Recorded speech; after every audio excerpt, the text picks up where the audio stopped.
Olá, gente, tudo bem com vocês? Bom dia, boa tarde, boa noite. Eu não sei o horário que vocês estão vendo esse vídeo e é um vídeo agora falar de filosofia moderna.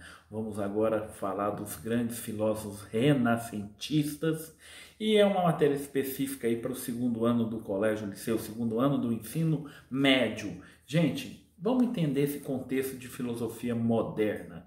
Então, assim, toda essa valorização característica, assim, principalmente da guinada para o humanismo, para uma guinada aí iniciada no Renascimento, essa guinada aí da valorização incondicional da razão, né? Essa valorização que temos trazida pela luz do ceticismo, do teocentrismo, então aquilo que é cético, aquilo que é acreditado no teocentro, o homem, o centro de toda o poder da razão, né? É o ser humano independente das instâncias, né, religiosas, assim, e independe agora das instâncias intelectuais, das questões racionais, metafísicas, como Deus para descobrir quem é esse ser, né? Então não questioná-lo não é mais o propósito. O propósito agora é questionar e ter o seu intelecto aí pautado aí nessas questões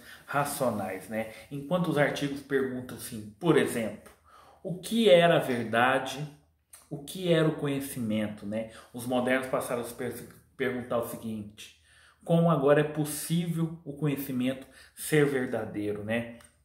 E dentro desse contexto é importante, depois de longas investigações, convenci por mim que o Sol agora é uma estrela fixa, rodeada de planetas que giram em volta dela e é o centro e ela é a chama.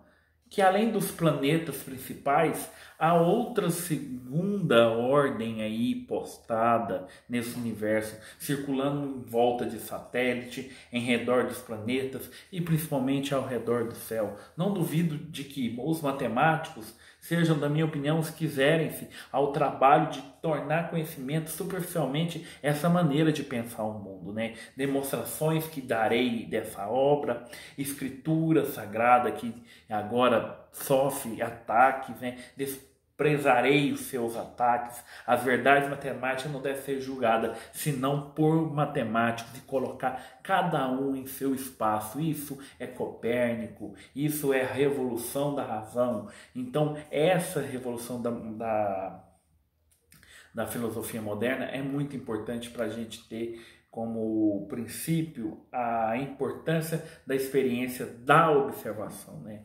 Copérnico, Leonardo da Vinci, Galileu Galilei e muitos outros aí é um aspecto de exemplificar o racionalismo moderno do renascentismo.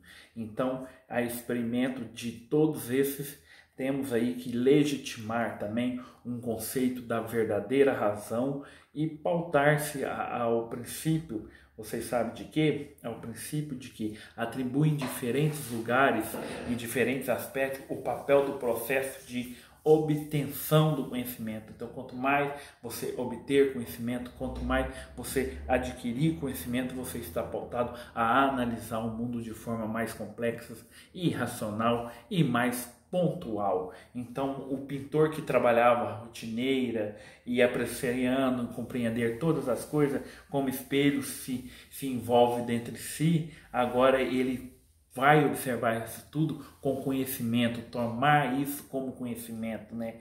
O pintor universal, ele agora tem o seu valor são trechos aí que Leonardo da Vinci mencionou durante anos aí em sua mensuração, em sua observação humana, né? Então, com tudo isso, é importante a gente ter essa concepção histórica, né? O teocentrismo agora como princípio básico do pensamento moderno, né? O homem centro e a razão de tudo, né? Na dúvida dessa atitude, não se mais se pontuava no poder teológico, né? Se pontuava agora no teocentrismo, né? Então é muito importante a gente averiguar nesse contexto todo, né? E a dúvida do questionamento agora, ela é mais rigorosa, né?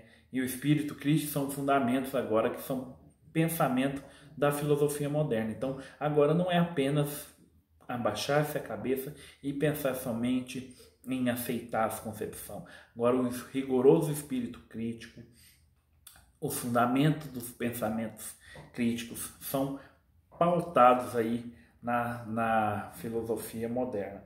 Então, tudo isso a gente tem que ter essa relevância aí de que se a expressão da razão é servir ao modelo para as outras áreas de conhecimento, é almejar sempre um progresso, né? E não ficar no retrocesso que a Idade Média nos trouxe.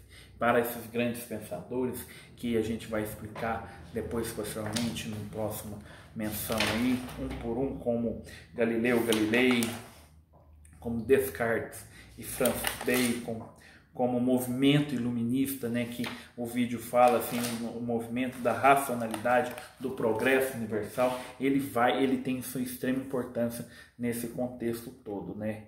Então, assim, questionar de forma agora a alma mais profundamente e não também superficialmente aí, como as antigas ideias e concepções, né?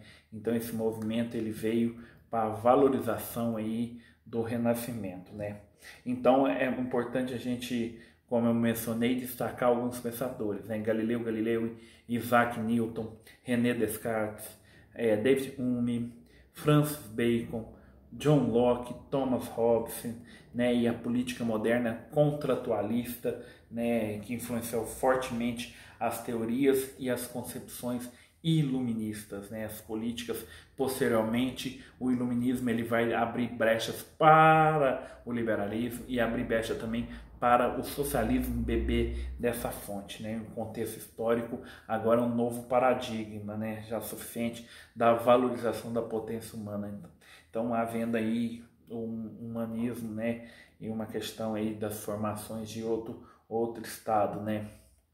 E a questão dogmática em relação a alguns assuntos vão ficar de fora, porque à frente disso tem um ceticismo, né? Uma atitude racionalista, né? Então, contudo, a gente tem que pontuar o racionalismo, o empirismo, os contratualistas, o iluminismo e os seus principais filósofos nessas concepções, né? Então, esse é um breve relato para que vocês tenham assim, um entendimento que principalmente os iluministas que destacaram nessa época, eles tiveram a condição assim de mostrar que a ciência é uma evolução científica do conhecimento, né? Que a ciência ela está à frente do seu tempo e com tudo isso ela deve assim mensurar para uma ideia de uma escola universal, de uma escola gratuita, uma escola laica, uma escola de qualidade, e assim a universalização de todo esse processo de pensamento, né? E tudo isso com uma pitadinha de criticismo, né? De críticas, né? De menções críticas a todo esse contexto, tá?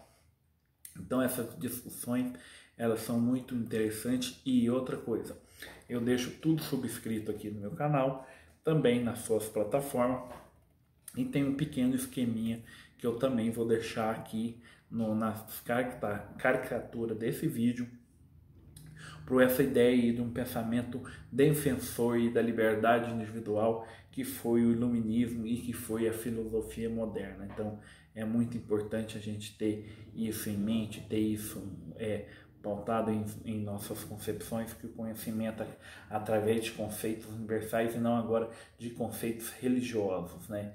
Então esse movimento da filosofia moderna, ele veio para quebrar isso, é uma corrente de estudo historiográfico, sociológico, né, para separar aquilo que ficou na Idade Média com aquilo que vem surgir com essa filosofia moderna, né, uma ideia mesmo naquele período assim, intermediário de transição para um outro período, ela concedeu aí a possibilidade de destacar alguns pensadores que suas teorias e suas menções são usadas até nos dias atuais, né? Então existe uma concepção filosófica antes e uma concepção filosófica depois do fundamento da filosofia moderna. Diferentemente da sociologia, uma ciência mais nova, a filosofia ela veio se aprimorando durante anos e anos aí na sua concepção historiográfica, na sua concepção de pensamento, de ideias e de criticismo dentro desse processo. Então